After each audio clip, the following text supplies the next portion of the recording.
Well, I don't really know how to film a video like this. Um, some unfortunate events have happened. Um, if I could rewind like almost a week ago, we had stayed the night down at my parents' house to help out with Thanksgiving and all that. And apparently, before we had gotten down there, my mom was out shopping and experienced some severe chest pains, back pain, pain radiating down her arm, and barely made it home in time from what she told me. My dad had to help her out of the car. She almost fell over, and he took her to the hospital. Um, they ran lots of tests. We didn't really know what was going on. They said they were going to be keeping her overnight. Um, and they ran a lot of EKGs, blood tests, all that. And her EKGs came out abnormal. So did her blood work. And they decided they wanted to keep her overnight to do some further testing on her. And I kind of just kicked into survival mode, and me and my husband kind of just swooped in and took my mom's place, helping everyone prepare for Thanksgiving.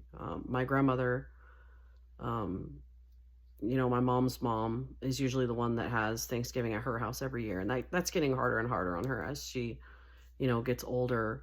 So, we kind of took it upon ourselves to just kind of take that position and that role and just kind of make sure that she didn't have anything to worry about, because she'd been calling and texting me really worried that, grandma would be by herself preparing this whole Thanksgiving meal and would get too overwhelmed by it. So I was like, I got it covered. We're going to handle it. So we were up all night cooking her famous potato salad that she makes every year that everybody loves. And we got it wrong the first time. Ended up making a big pot of mashed potatoes instead, because we overcooked the potatoes. I'm not too skilled at cooking. That's not my expertise, but we did try our best. So we went ahead and ordered another bag of potatoes, had to peel and boil all those, cut them up and everything, and that took a while. So we ended up being up till like a little past 10, like 11, doing all the cooking and prep. We made mashed potatoes and the potato salad, and it came out pretty good. Not as good as mom's, of course, but good enough. And so that was good enough for us. Got up super early, went to my grandma's house, and I helped her prepare the rest of the food that was there for everyone that was coming over. Um, it was a chaotic day. It was a crazy day. I was just really just powering through. Ever since all this happened, I've really just been balling up those emotions and just kind of pushing them deep down inside and trying not to feel, just kind of staying focused and powering through and being there, for the kids and the family as much as I could. And it was going well. We kept calling and checking in with my parents to make sure everything was okay. It didn't feel right being there at Thanksgiving without my parents, but I knew that's what my mom would want, was us to just be there for everybody and be there for grandma and help out as much as we could in her absence. So while we were there, having Thanksgiving with the family, a man in a giant U-Haul truck backed into my car, my new car, um, and ripped out the entire front end of it with the bumper of his U-Haul truck. So my car is essentially totaled. There was my Uncle Rick came outside and he's like, "Hey, your radiator's leaking. That's what all that liquid is down on the ground." And I was like, "Oh my God." My Uncle Rick's a car guy. And so when he came out and saw the damage, he was just like, "Oh my God, like that car's totaled. You're not even gonna be able to drive that anymore. Like it's done." And at that point, in between getting their information and our information and the cops showing up, I just lost it. And that was the embarrassing part, was that's when all the family started really pulling up and arriving at the house, and I'm outside and I'm just a big mess, and everybody sees my smashed car all over the street. And I'm just like, all the emotions from, being worried about my mom and my parents not being there and having to like pull everything together and just, power through and tough it out just all came out at once, and I just couldn't stop crying. And as the people were coming up, they were like, "Oh my God, I'm so sorry." And like half the people didn't even know what was going on with my mom yet. So, it was just really, really crazy. It was a lot to handle at a 24-hour period. And,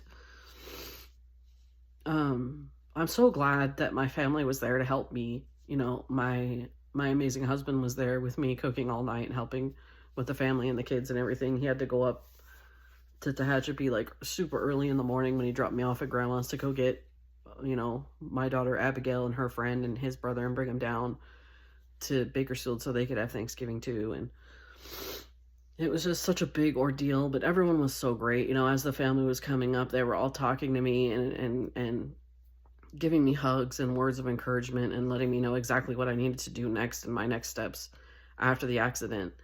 So that really, really helped a lot. And I really do appreciate everyone that came through for that. So we ended up just trying to power through the rest of Thanksgiving. And I really didn't want to leave until, we knew grandma was well taken care of and that everything was handled over there so that, my mom didn't have to worry about that because I don't want her stressing out extra. And so it's just been crazy. After all that was over, we ended up going to the hospital to see my mom. My dad kind of filled me in on what was going on. And when me and him had stepped out into the hallway, he was like, yeah, they drove her over at like 1 a.m. in the morning and transferred her to a different hospital and got her all hooked up over there. And apparently she'd gone in to get an angiogram done on her heart. And they found out that she did, in fact, suffer from a mild heart attack. And they thought, maybe they could put in a stent and open up the blockage that she had in there and it would help. But when the surgeon took a look at the angiogram results, he was like, that is not a possibility because her blockage is sitting in between 3 arteries. And there is no way to put a stent to open up the passageways at all, that it would have to be a bypass surgery, which is terrifying to me because, I've seen my close friends go through that and it is so hard on people. Like, my heart really does go out to people that have open heart surgery because it's terrifying. 2, it's very painful. It's a very long recovery time. And then your life is kind of just changed after that. Like, you can't eat the same things, you can't do the same things, you have to take lots of different medications for the rest of your life. And I don't want that for my mom. My mom's one of those people that's just such a strong person. Literally, I was like driving in the car one day and I was just like, why God? Like, why her? Because she's literally like the glue that holds the whole family together. Like, she's one of those people that just is always there for anybody, no matter what they need, all the time. She's literally like a second mom to my kids. And, when I was going through my hard times and my divorces and my custody battles, they literally just swooped in and took over and like, were so essential to like the survival of me and my kids. And it was just insane. Like, but every day she's over at my grandma's house. She's helping my grandma. She's taking her to the grocery store, taking her shopping, taking her to her doctor's appointments, making sure she's taking her meds. Like, she's taking care of my, one of my daughters who has autism and helping her, and then every time any of my other family or relatives needs help, she's always literally the first person there. Like, literally her and my dad are always the first people there to help people. That's my dog Lily barking at the DoorDash. Don't pay attention to that. So it's just so devastating. And I've always had such a close relationship with my parents, especially my mom. And we're literally just like attached at the hip. Like, we're talking several days a week, like almost daily, and checking in with each other. I'm down there like every single weekend to visit, and they're just such a huge part of my life. And not to say that it's not a hard situation to go through anyways, but I feel like when you're really, really close to your parents, it's so personal and it's so hard. It's like, it's so hard for me to detach my feelings from what's going on in their feelings. Like, it's a lot. It's been a lot. I'm thankful that she's still alive, obviously, that she survived, that it was only a mild heart attack, that the doctor said after her heart attack that she only that she actually didn't sustain any damage to her heart at all, which is great news, because I know that a lot of times when you have a heart attack you can receive scars or damage to your heart, and she didn't receive any, and that's a miracle in itself. So I know that her surgery should go well based on those things. This is the first time I've actually sat and talked about it out loud, like for a period of time. Usually I'll start and then I'll just stop because I can't. I don't want to do this. I don't want to get swept up in the emotions and then just get stuck there, because that's what I do to sometimes. So I don't want to do that. Her bypass has been scheduled for this Wednesday. Today's currently Sunday, so it's a few days away. She's been going through a lot of different range of emotions, as anyone would. She was one of those people that's like, when she gets up in the morning, she is just up and going and doesn't stop doing stuff and running around until like 10 o'clock at night. That's just who she is. She hates sitting still, the exact opposite of me. Like, I could lay and veg all day, and I'm just happy doing that. That's my thing. But she is so the opposite of me. She is just like, let's go. Okay, what do we got to do? We're going to take this person here. We're going to take that person there. We're going to do this. We're going to garden. We're going to mow. We're going to... She never stops. She never stops making sure everyone's taken care of, and taking care of my dad and then the kids and the grandkids and her mom and everybody else. So, I mean, she's just a wonderful person, and it couldn't have happened at a worse time to a better person. It's just a shitty situation altogether. So, I've been barely holding it together, I would say. I'm okay for right now because it's a couple days away from her surgery, but it's been really, really, really hard. Like, when you see like the matriarch of your family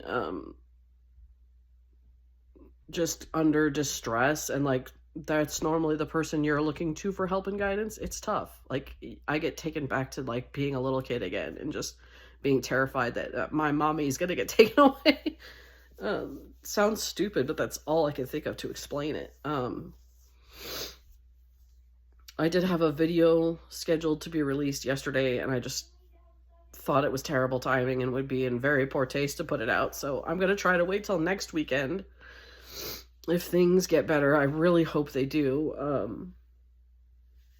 We'll put it out then, and if not, I'll just have to play it by ear as to what's going on.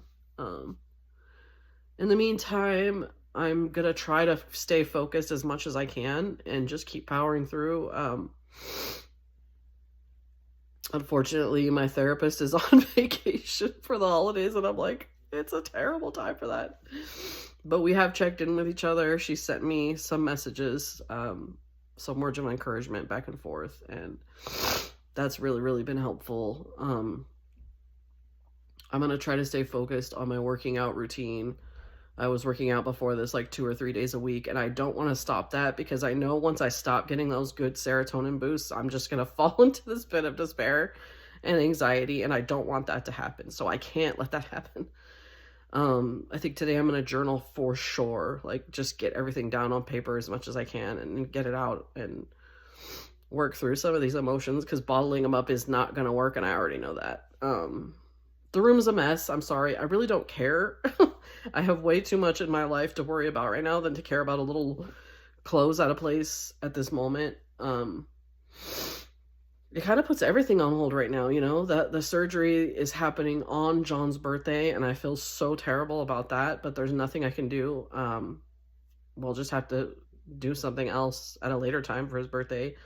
Originally, we had planned, I bought him some tickets to go see the Raiders game, that we were supposed to go this next weekend, and I don't think I can do that. I don't think I can leave town or be away from my parents for that long when something this big is happening. So, that's really it. I just wanted to touch base with everyone, let you know what's going on, let you know that my uploads might be irregular and I might be out of whack, so you know what to expect.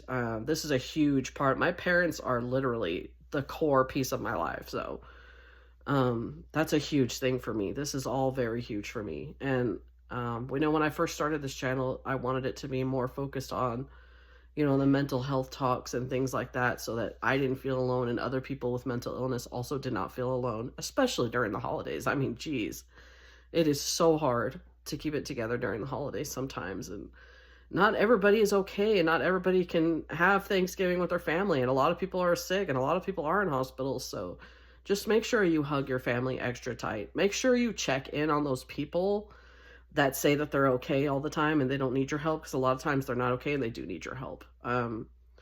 I feel like such a jerk, and you know, for not checking in on my mom more often. I mean, I know I check in, like we're visiting and we're like seeing each other, but like really check in, because she's one of those people that just is like, oh, I'm fine, it's fine, everything's great.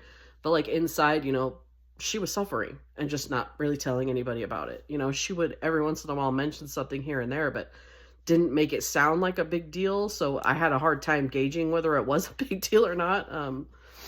I think she's just one of those people that doesn't want people to worry about her, and she just wants to be there for everybody else. That's where she's the happiest. So it's been a struggle for her, you know, being stuck in a hospital and not being able to get up and move around and get out and go outside and, you know, play with her plants in her garden and do things for family. That's been the hardest part for her. And yeah, just any prayers, any well wishes you guys want to give us, I'd be very grateful for. We could use all the prayers we can get. And yeah, just hug your family, hug your parents extra tight this holiday season, because some of us either don't have them anymore or we're going through hard times with them right now. So appreciate your family while they're here, and really just count your blessings. Because I know it's easy to like fall into that hole where like you feel bad about yourself and everything you think is so terrible. Things could always be worse. Things could always be so much worse. So and don't forget to take time for yourself too. If you're feeling like depressed this season, if you're feeling anxious, make sure you're going on walks, you're journaling, you're talking to family, you're talking to friends, you're watching uplifting movies that make you feel better. Drive around, look at Christmas lights, do things like that, and include your family in those things. Like if you feel like your friends or your family need help, just, hey, you want to go grab some coffee, or like go Christmas shopping, you want to like drive around, look at Christmas lights, let's go. Like, but make sure you check in on those people, those stubborn, I can do everything myself people. Make sure they're good. Please make sure they're good, because they won't let you know. You really have to poke and pry and get in there and make sure, because they're not going to let you know. So just insist. Be very insistent. No, be like, no, we're going to do this. Like, you know, like, you just got to be that way sometimes. So I guess that's all I have to say for now, and I'll leave it at that. Hopefully I can get that Christmas video out to you guys this next weekend coming up. And I'll keep you guys posted on what's going on. So, all right. Love you guys. Thank you for always supporting us and being here for us. We really appreciate all of you very much. And I hope you guys had a great Thanksgiving and happy holidays and early Merry Christmas, New Year's, all that fun stuff. All right, you guys. Bye.